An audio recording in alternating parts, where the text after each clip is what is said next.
Blessed Thursday morning po sa bawat isa. Good morning, good morning, good morning. Mapagpalang January 22, 2026 po sa bawat isa sa atin. Ayan, tayo ay gaganap ulit ng ating morning devotion at katulad ng dati, bago tayo magsimula, tayo po muna ay yumuko at manalangin. Ama naming Diyos na makapangyarihan sa lahat, Ama, lubos kami nagpapasalamat sa iyo sa oras na ito, sa araw na ito, Panginoon, nakaloob mo sa bawat isa sa amin at maraming salamat sa panibagong kalakasan, sa magandang panahon, Panginoon, nakaloob mo sa amin. Maraming salamat, Panginoon, sa pagkakataon na muli kami ay tatanggap ng iyong mga salita, Panginoon, sa umagang ito. Basbasan mo po nawa, patuloy mo pong pagpalain at basbasan ang gawain ito, Panginoon. At patuloy mo ring gabayan at basbasan ang iyong lingkod na siyang magbabahagi ng iyong banal na salita. Kasyan mo po ako ng iyong banal na spirito, Panginoon, at tulungan mong maibahagi ko yung mga salita ng tama at may karunungan. At patuloy ko rin hinihiling, Panginoon, na patuloy mong pagpalain at basbasan ang lahat ng mga nakakasama namin online, mga nanonood ng replay ng live na ito. At gayon din, Panginoon, ang mga mahal namin sa buhay, yung iba na hindi namin nakakasama, Panginoon, sa ganitong gawain, gabayan mo rin sila. At tulungan mo, Panginoon, na nawa sa susunod na pagkakataon ay makasama din namin sila sa ganitong gawain. Ama, patuloy din namin hinihiling na haplusin mo ang iyong mga anak, Panginoon, na dumaraan sa mga pagkakasakit at mga pagsubok sa buhay. Naniniwala kami, Panginoon, na ikaw lamang may kakayahan para fully, Panginoon, makarecover ang aming mga mahal sa buhay na may mga karamdaman at ang aming mga mahal sa buhay na dumaraan sa mga pagsubok. Ikaw po nawang magbigay katagumpayan, Panginoon, sa lahat ng mga pagsubok na ito. Ama, tulungan mo rin na lagi kaming lumakad ng tuwid at karapat-dapat, Panginoon, sa iyong harapan. Muli ang lahat ng ito'y dalangin namin sa matamis na pangalan ni Jesus. Amen. Amen. Blessed morning po. Blessed morning kay Ading Shirley. Good morning sa iyo at sa lahat ng kasama mo sa iyong tahanan. Ayan. At sa ating pagpapatuloy nitong ating series, no? The Pillar of Trust in God. So, nasa day 3 na tayo, no? So, after this day, tomorrow is our last dito sa ating series, no? Na The Pillar of Trust in God. So, itong day 3, ano, ay pinamagatan nating The Anchor or God's Character and Promises. The Anchor, no? Ano ba itong anchor? Ayan. Siyempre, alam natin na ang anchor, ito yung ginagamit ng mga naglalayag, no? Yung mga barko. Ayan, no? Kadalasan, ang mga gumagamit talaga nito yung mga malalaking barko, no? Ang anchor, meron siyang ganon, no? Na ganon sa gitna. Meron siyang parang panungkit. Parang ganon, no? Naka-design talaga yon, no? Usually, mabigat na bakal tong anchor, eh. Kasi nga, ang gumagamit ito, mga malalaking barko. Pero imaginein mo, no?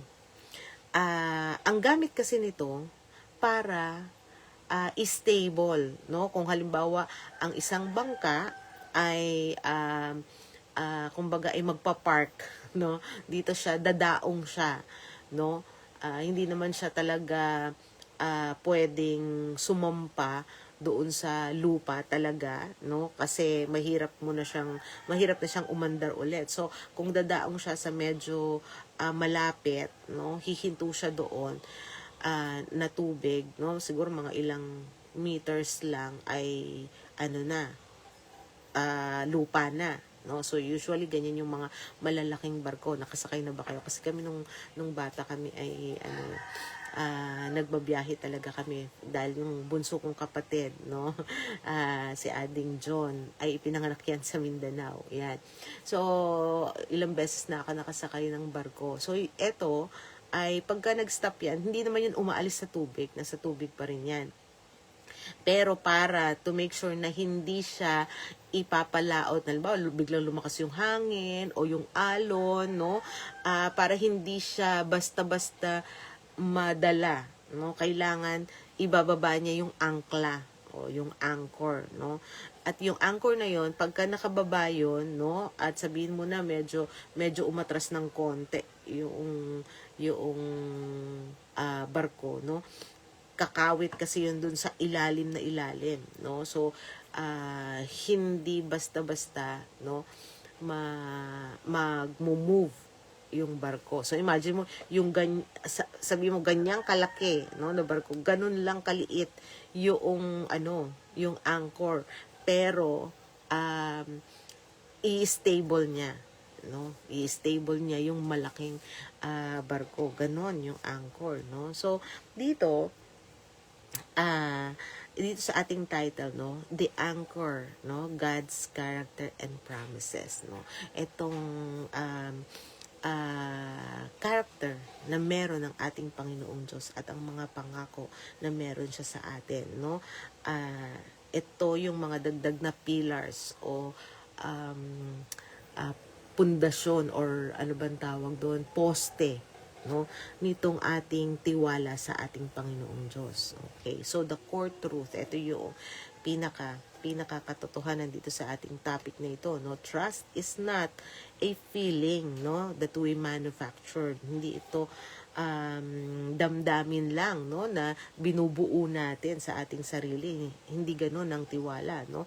Hindi lang basta binuo mo yung tiwala, no. It is a response to a reliable object, person, or something, no. So ibig sabihin, hindi ka lang bumubuo, no, o nagma-manufacture nito, no, sa damdamin mo, no. Merong outcome to, no. Merong kang response, merong kang action, no, para maipakita mo na nagre-rely ka, no, doon sa tao na yon, sa bagay na yon, at sa ating Panginoon, no. So yun ang tiwala, no. That's trust, no. You trust only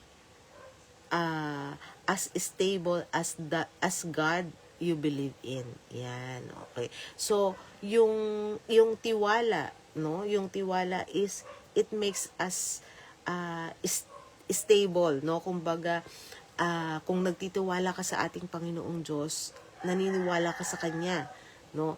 So andoon yung stable na damdamin mo. Kung halimbawa ay pagka natataranta ka, no, na gugulumihanan ka, pero when you trust in God, yung damdamin mo nag-i-stable, nagka-calm.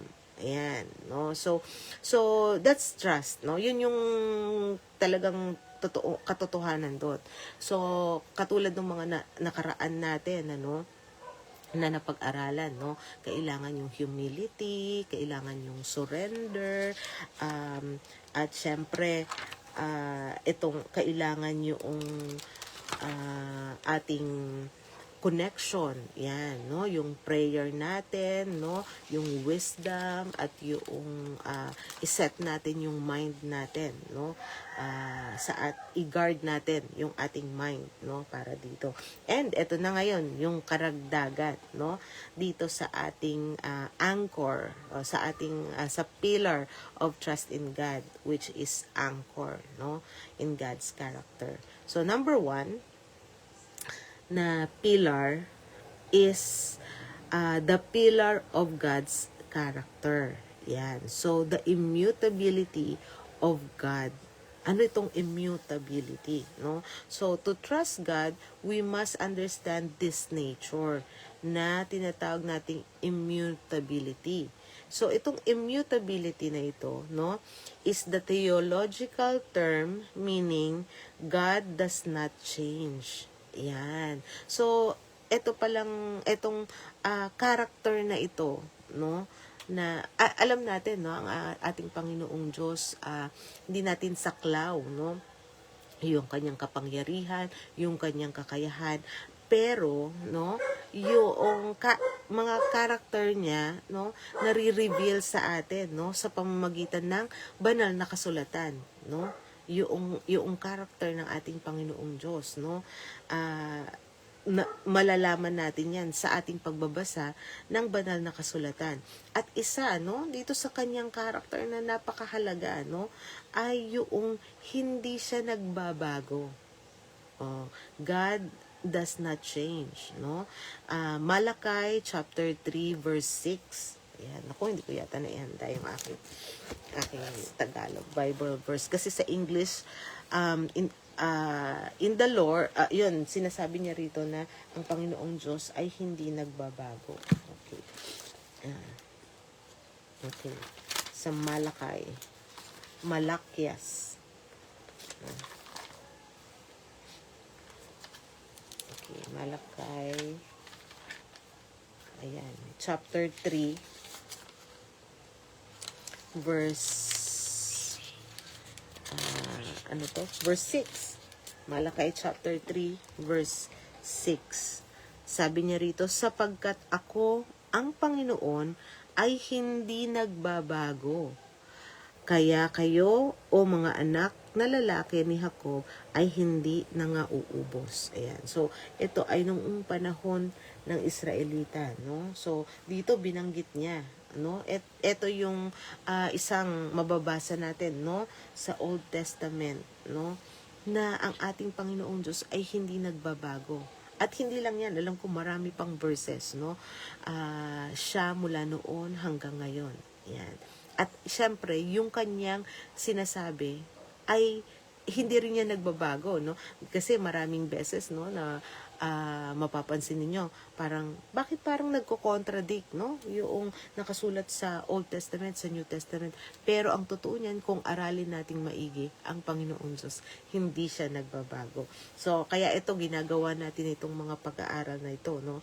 At kailangan, itong pillar na to, kaya ito isang poste, no, sa ating pagtitiwala sa ating Panginoong Diyos, na kailangan ma-establish natin sa ating sarili na ang Panginoong Diyos ay hindi nagbabago. Yan. Naalala ko yung uncle ko, no. Yun nga lang, wala na siya ngayon. Last year siya nawala, no. Medyo medyo maloko, pero nakakatawa, pero napakabait, no, na uncle ko. Ngayon, kinukwentuhan niya kami. Sabi daw niya sa kanyang asawa, nangako na siya sa kanyang asawa. Sabi niya, lahat ng mga bisyo ko, sabi niya, tatanggalin ko na talaga, sabi niya. Tatanggalin ko na ang pagsusugal, sabi niya. Tatanggalin ko na ang paninigarilyo, tatanggalin ko na yung pag-inom, lahat daw ng mga bisyo niya. Pero isa lang daw na bisyo niya ang nire-request niya, na hindi niya kasi talaga kayang tanggalin. Yun ang sabi niya sa kanyang asawa. Ngayon sabi ng asawa niya, kasi syempre isipin mo, lahat tatanggalin mo, ha? Ano tong bisyo na ito na hindi mo kayang tanggalin, no? Na hinihiling niya na pagbigyan mo na ako, sabi niya. O sige, sabi ng asawa, ano ba yung bisyo na yan? Sabi niya na hindi mo kayang tanggalin. Ang pagsisinungaling. So, galit na galit yung auntie ko sa kanya. So, lahat daw tatanggalin niya na. Wag lang daw siyang piliting tanggalin niya yung isang bisyo niya, which is pagsisinungaling. So, natawa kaming lahat, no, nung kinukwento niya. Kasi, overall, no, di lahat din ng mga sinabi niya, kasinungalingan din pala na tatanggalin niya yung ganito, ganyan. So, siya yung nagbibiro, no. It's a joke na naaalala ko sa kanya na biro niya, no. Which is, kaya ko yun naisip dito, no? Kasi, isa sa karakter ng ating Panginoon Diyos, no? Hindi siya nagbabago, no? Kuya, siya ay totoo, no?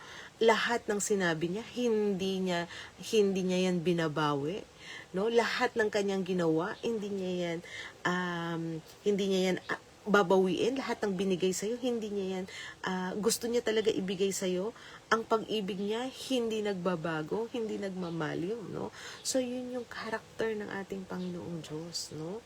Hindi siya nagsisinungaling. Hindi siya, lahat, meron siyang immutability, no? Yung character niya na ito, no? Na lahat ng mabuti, no? Siya yun, no? Siya noon hanggang ngayon. Yan, no? Yun yung bagay, yun yung character ng ating Panginoong Diyos. So, bakit hindi tayo magtitiwala sa Kanya, no? So, trusting His heart, no? We have to, kung meron tayong isang paniniwalaan, ito ang ating Panginoong Diyos, no? Pagkatiwalaan natin yung puso na meron siya, no? We often judge God's character based on our current circumstances. Ayan. So, minsan kasi yung pananaw natin sa ating Panginoong Diyos, minsan binabase natin sa kung ano yung character na meron tayo. So, kunyari, alam natin, no? Ito may isang example dito. If life is good, we think He is good. No? Pagka nag-e-enjoy tayo sa buhay natin, masarap ang buhay natin, ang bait talaga ng Panginoon sa akin. Pagka nakaka-receive tayo ng mga blessings, Lord, thank you talaga. No, napakabuti mo talaga sa buhay ko. So, nakikita natin na napakabuti niya sa atin kasi nga, ang dami nating nare-receive, no, ng mga magagandang bagay. Pero, no, if life is hard, we question Him. Lord, bakit ka ganito sa akin? Sinunod naman kita. Di ba ganun yung natin minsan, no? Ano ba yung mali ko? Ano ba yung kulang ko? So, hindi na siya nagiging mabuti sa atin. Feeling natin, pinaparusahan na niya tayo kasi life is hard. So, ganun ang tao, no? Ganun ang tao, ganun mag-fluctuate, no? Yung damdamin, no? Ng tao, no? This pillar, no, itong pinag-uusapan natin na pillar na ito na God's character, it teaches us to reverse that, no? We judge our circumstances based on His character. So, dito, no, pinauunawa sa atin, no, na meron siyang character na hindi nagbabago, no? So, kung mahal ka niya, gusto ka niyang i-bless, kahit meron pang dumarating sa iyong pagsubok, blessing pa rin yan, no? Gusto ka pa rin niyang i-bless. Andoon pa rin, no? So, wag, kumbaga sa ating pananaw, minsan nga, dahil nga nagpa-fluctuate yung ating damdamin, no? Feeling natin, ganun din ang Panginoong Diyos. Feeling natin, nagbabago din siya sa atin. Pero hindi nagbabago ang pag-ibig ng Panginoong Diyos sa atin. So, even when life feels unfair, no?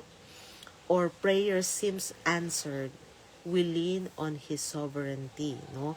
Kahit minsan pakiramdam natin, ang tagal ng kasagutan sa mga panalangin natin, no? Yung sa mga kahilingan natin, or pakiramdam natin hindi patas dahil bakit sila nakukuha nila agad lahat ng mga gusto nila, no? So, hindi ibig sabihin nun, no? Na God is not in control. So, mali, no? So, tandaan natin, no? His sovereignty, no? Yung kanyang kapangyarihan, yun yung kumukontrol, no? Sa lahat-lahat. Yung kanyang omniscience, no? He knows the end, no? From the beginning, mula umpisa hanggang sa kaduluduluhan, no? Alam ng Panginoong Diyos. And His benevolence, no? Yung benevolence, He is fundamentally kind. Walang kapantay ang kanyang kabutihan, ang kanyang kabutihang loob, ang kanyang kabaitan.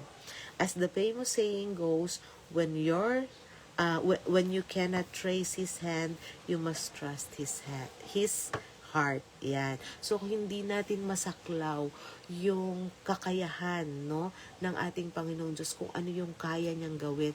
Kaya magtiwala tayo sa kanyang puso, no? So, dahil hindi natin yan kayang saklawin, no, kung ano yung kaya niyang gawin no?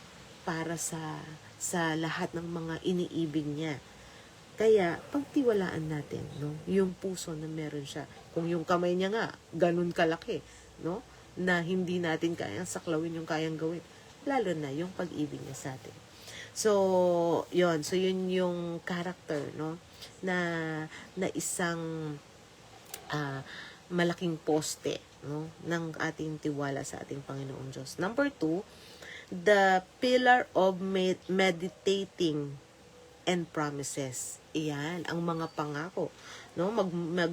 Mag-meditate tayo sa mga pangako ng ating Panginoong Diyos. No? Building a mental portfolio. Ayan. Naalala ko, no? Portfolio. Pagka nag-a-apply ka sa trabaho, yung syempre, no, ihinahanda mo yung mga portfolio mo, yung mga nagawa mo, no, yung mga ititrace mo, no, yung mga nagawa mo noon para ipagmalaki mo, no, sa ina-applyan mong kumpanya. Ito yung mga nagawa ko for the past years, no, na hindi ko sinayang ang oras ko, nagtrabaho ako, nag-aral ako, nakagain ako ng experience, and therefore, I believe na I am capable of handling this type of job na ina-applyan ko. So, ganun, di ba? Ganun ang portfolio. So, dito, no, sa ating pillar na o sa poste, no, na itinatatag natin, no, para sa ating tiwala sa ating Panginoong Diyos, puntahan natin, no, yung o balikan natin, magkaroon tayo nitong mental portfolio, no, ng tiwala sa ating Panginoong Diyos mula sa mga experiences na meron tayo na binigay niya sa atin, no? Yung mga testimonies natin sa buhay. So, trust is fueled by memory. Yan, okay. So, syempre, yung taong pinagkakatiwalaan mo, no, naaalala mo lahat ng mga kabutihan na ginawa niya. Naaalala mo na, ay, itong taong to, basta tinakbuhan ko to, lagi itong ready, hindi man ito minsan makapagbigay sa akin financially, pero always ready to listen. Yun. So, naaalala mo yung kabutihan na ginagawa niya, kaya yung tiwala mo dun sa tao na yon. So, what more, no? Sa kabutihan ng Panginoong Diyos na meron siya sa atin, no? So, sometimes we struggle to trust God for our future because we forget, no, what He has done in our past and what He has said in His Word. Ayan. So, minsan nagkakaroon kasi tayo nitong memory gap, no? Minsan, no, pagka dumaan tayo sa trials, no, nakakalimutan na natin na nung una, hindi naman tayo nakarating sa sitwasyon na meron tayo ngayon kung hindi tayo tinulungan ng Panginoong Diyos. Nagkakaroon tayo minsan ng memory gap. Ayan. Naaalala ko, no, dati, no, si Mami, nagsabi siya sa akin, sino kaya, sabi niya, sa mga kabataan dito ang mananatili sa church. Yan. Nagtatanong siya sa kanyang sarili, pero vino-voice out niya noon sa akin. Sabi ko, bakit mo naman naisip, sabi ko, Mami, na iiwan nila yung church? Alam nila, no? Tinutulungan sila ng church, no? Kumbaga, alam nila na gusto ng church na maabot nila yung pangarap nila, no? Itinuturo naman natin sa kanila yung tamang daan, no? Yung salita ng ating Panginoong Diyos. So, bakit mo maiisip na iiwanan nila yung church? Yun yung tanong ko. Yun yung parang answer ko, na balik ko na tanong ko kay Mami. Pero sabi ko, kumbaga, parang feeling ko, naibibigay naman, sabi ko. Kumbaga, kahit pa paano, nakakatakbo sila. So, parang nasa isip ko is, siguro maaalala naman nila yon. Maaalala naman nila yung kabutihan ng Panginoon sa kanila sa pag-lead dito sa church. Kaya, bakit naman nila papabayaan yung gawain? Yun yung ano. Pero, sad to say, no, there are young people, no, na nagkaroon na ng memory gap. Ayan. Nakalimutan na nila na nangarap ang si Mami na bumuo ng mga kabataan na someday sila ang magiging mga matatanda sa church na mag-aakay sa mga kabataan, sa mga susunod na henerasyon. So, nagkakaroon, no, ng memory gap. Bakit? Pagka kinumusta mo sila, kasi they are all busy, no, finding ng bagay na ikabubuhay nila. Samantalang andoon na, no, andoon na yung fuel, they were fueled, no. Kumbaga ay may gasolina na sila, binigay na, no, ni Lord sa kanila lahat ng kailangan nila, pero consume pa rin sila. Wala pa rin yung tiwala sa Panginoong Diyos.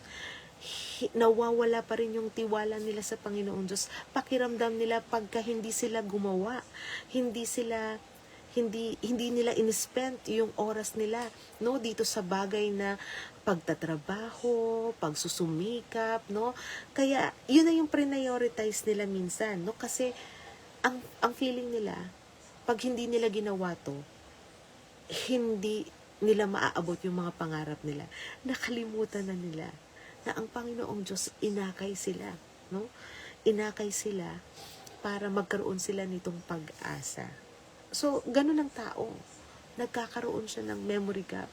So, kailangan nating bumuo nitong portfolio. Kailangan palagi nating naaalala yung kabutihan ng Panginoong Diyos sa buhay natin. Kailangan lagi tayong nare-remind, no, na kahit noon hindi niya tayo pinabayaan. So, what more ngayon? Yan, no? Kung noon na wala akong pag-asa na makatapos, no? Nung noon parang imposible para sa akin ang makapag-aral. Tapos ngayon pa ako mawawalan ng pag-asa. Kung kailan meron ako, bibigyan ako ni Lord, no, ng trabaho, naniniwala ako na bibigyan niya ako ng trabaho na hindi ako mahihirapan na maglingkod sa Kanya. Nakalimutan, no, mabilis makalimot ang tao. So, kailangan meron kang portfolio, no? Meron kang portfolio sa memory mo, no? Something na maaalala mo palagi, yung kabutihan na ginawa ng Panginoong Diyos sa buhay mo. Yan. So, eto, no? So, faith is built by rehearsing God's track record, no? When we meditate on promises, okay, like Romans 8:28 na, ito, kabisado nyo na to. Romans 8:28, all things work together for good to those that love the Lord. Yan, no? So, okay, basahin din natin sa Tagalog para ano, no? Sa ulado kasi yung English. So, basahin natin sa Tagalog. Romans 8:28. Sabi niya rito, at nalalaman natin na ang lahat ng mga bagay ay nagkakalakip na gumagawa sa ikabubuti ng mga nagsisiibig sa Diyos, sa makatuwid bagay niyaong mga tinawag alinsunod sa Kanyang nasa. Napakaganda, no? Napakagandang verse. No, everything works together for good. So, minsan, meron kang trials sa buhay, pero alam natin na yung trials na yon, kahit dumarating siya, no, nagbubunga yun ng mabuti pa rin sa atin kung tayo ay nagtitiwala sa Panginoong Diyos. No? Kung andoon yung trust natin sa Kanya, yung mga trials na yan, still magpubunga siya ng mabuti. Yan. sa totoo lang, no, isa sa malaking trial sa buhay namin, sa buong pamilya, ay yung pagkawala ni Mami, no. Hindi lamang dahil sa, syempre, mamimiss namin siya, no, kundi yung responsibility na na naatang din, no, sa aming mga balikat, which is very vocal ako niyan sa aking pamilya, sa mga church member, no, yung bago umalis si Mami, marami siyang bilin, no, tungkol sa church na huwag pabayaan, so kung nung una tinitignan ko to as a big trial, no, sa aking buhay, parang lungkot na nga ako. Tapos pangalawa, parang feeling ko, baka nagkakamali ako sa ginagawa ko, baka hindi ito yung tama, baka hindi ito approve, kasi syempre, wala na yung mother ko para makakuha ko ng kasiguraduhan na tama yan anak, no, yung mga ganon. Minsan andoon, no, so dumarating yung doubt, no, pero ngayon ko nare-realize, those trials, when you bring them to God, no, yung pagka pinagkatiwala mo sa Panginoon, yung mga trials na yun, doon mo nakikita na, teka, ito pala yung plan niya sa akin. Meron pala siyang plano talaga sa buhay ko, no? Bigla mong maaalala. So, kaya pala, dumaan ako sa mga ganong pagsubok. Kasi, ito pala yung nakaplano niya. Ito pala yung dapat ko talagang gawin, no? So, ibig sabihin, mas lalo yung tiwala ko sa Panginoon dahil alam ko, no, na all these things, no, na trials na ito, meron siyang magandang purpose, no, sa lahat ng mga ito, lahat ng mga bagay na ito.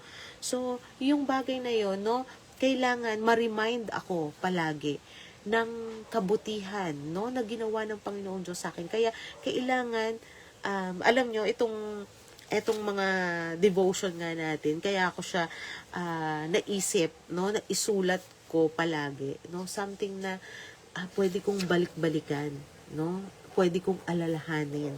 The same thing na lahat ng, alam mo yung mga journals, kahit ang anak ko, kinukonvince ko yan na maggawa ka ng journal, no? Something na mariremind ka sa kabutihan ng Panginoong Diyos. Yung mga testimonies natin, no? Kaya natin yan ginagawa every month, no? Para itong buwan na to, isipin mo, ano yung mga blessing ni Lord sa akin. Kasi habang naaalala mo yan, yung mga doubts nawawala.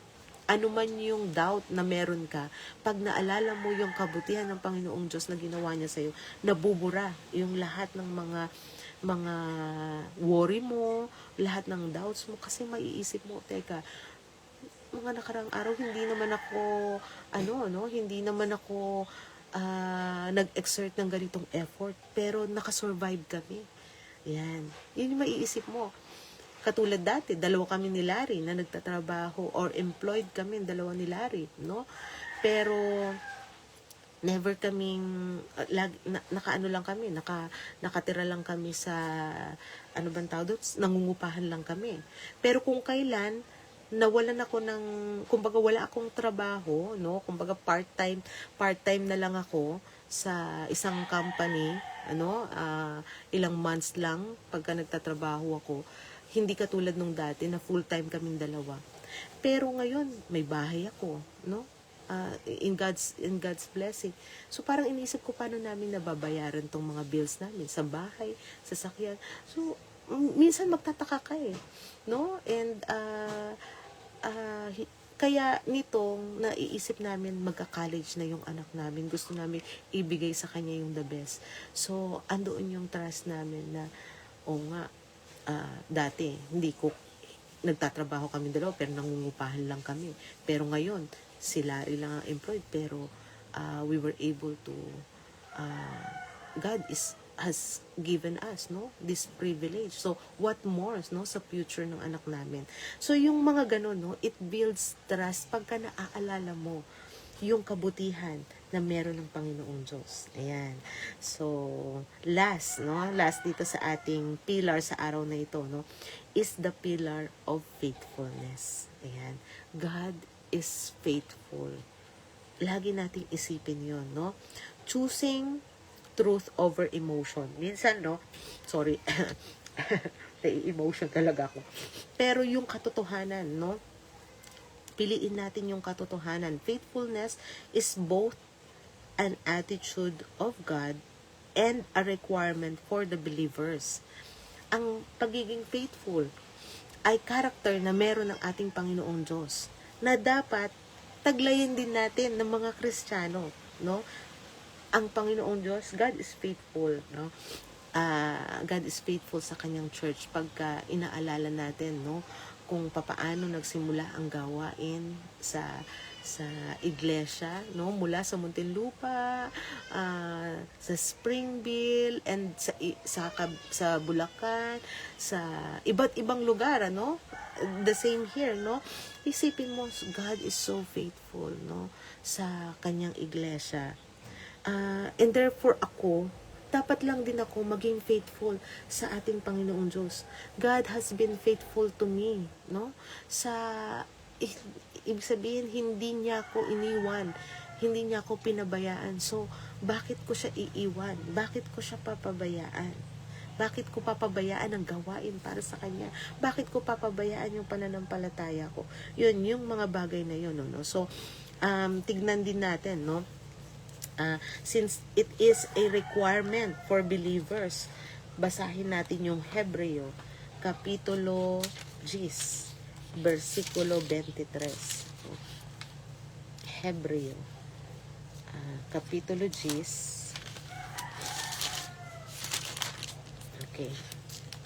Kapitulo 10, versikulo 23. Okay, sabi niya rito, na ating ingatang matibay ang pagkakilala ng ating pag-asa upang huwag magalinlangan sapagkat tapat ang nangako.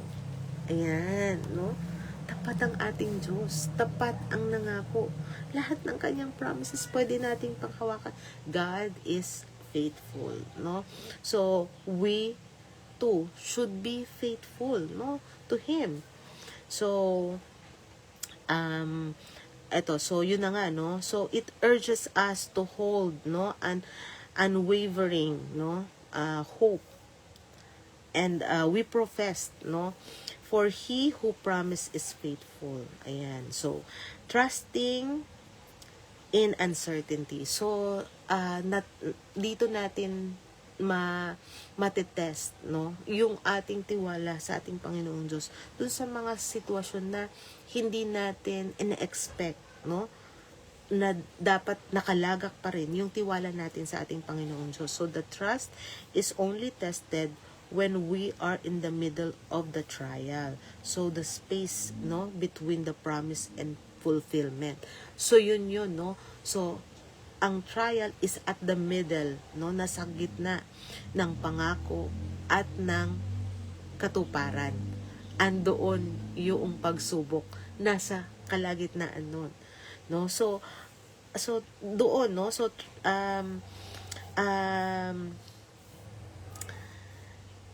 this pillar, no, requires sacrifice, no, of praise. Etong poste, no, ng pagkatiwala natin sa Panginoong Diyos, isa sa requirement nito ay yung willingness, no, to sacrifice yung ating papuri, no. Ibig sabihin, kailangan manatili tayong nagpupuri sa ating Panginoong Diyos sa anumang sitwasyon, no, sa ating buhay. Yun yung test sa atin. It is a conscious choice to believe God's word over our own fluctuating emotion. Ayan. Kaya sabi nga rito, truth over emotion, eh. Kasi yung ating emosyon, nagfa-fluctuate yan, nagbabago. Ang tao nagbabago, no?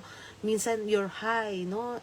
Kung halimbawa nakukuha mo lahat ng mga plano mo, pangarap mo sa buhay, or dati feeling mo hindi mo kaya, eto andito lahat, no? Nandito lahat ng mga na-achieve mo. Pero pag dumating ka na sa trial, pagsubok, nawawala na, no? So nagfa-fluctuate, no? Pero yung faithfulness, no? Faithfulness is the act of standing on the solid ground of God's reliability even when our emotions are screaming, no? That we are sinking. So tandaan natin, no? Na yung ating emotion, no? Is nagpa-fluctuate. So, huwag natin itong panghawakan, kundi ang panghawakan natin, yung tiwala natin sa ating Panginoong Diyos. Ayan. So, napakagandang paalala sa atin itong 3 pillars na to, and we only have, no, isang series na lang, and that's tomorrow. So, sana, no, patuloy ninyong nasusundan itong ating pag-aaral na ito, na napakaganda, no, na pillar of trust in God. Ayan. So, muli, bago tayo magtapos sa ating morning devotion, tayo muna ay yumuko at manalangin. Ama naming Diyos na makapangyarihan sa lahat, maraming salamat po, Panginoon, sa iyong mga salita na aming narinig. Maraming salamat po, Panginoon, sa pagpapakita mo sa amin, Panginoon, nitong character, Panginoon, na meron ka na dapat lang naming panghawakan, Panginoon, at ilagak sa iyo ang aming tiwala dahil hindi ka nagbabago at ang pag-ibig mo sa aming, Panginoon, ay walang katumbas, walang katulad. At alam namin, Panginoon, na ang lahat ng ginawa mo sa amin mula noon hanggang ngayon, Panginoon, something na dapat naming panghawakan. At naniniwala rin kami, Panginoon, na ikaw ang siyang tutulong sa amin para manatili kami, Panginoon, na nakatayo sa solid ground. Gabayan mo kami, Panginoon, at patuloy na ipagkatiwala namin ang aming buhay sa iyo, Panginoon. At muli, gawin mo po nawa kami laging karapat-dapat sa napakadami mo pong biyaya at pagpapala sa amin. Muli ang lahat ng ito'y dalangin namin sa matamis na pangalan ni Jesus. Amen. A blessed morning po ulit sa bawat isa. And gayon din sa mga manunood ng replay ng live na ito. And see you later sa ating evening devotion. And I hope, no, yung ating last dito sa ating pillars na tatalakayin tomorrow, no? Sana present ang lahat. Ayan, muli, to God be all the glory. God bless us all.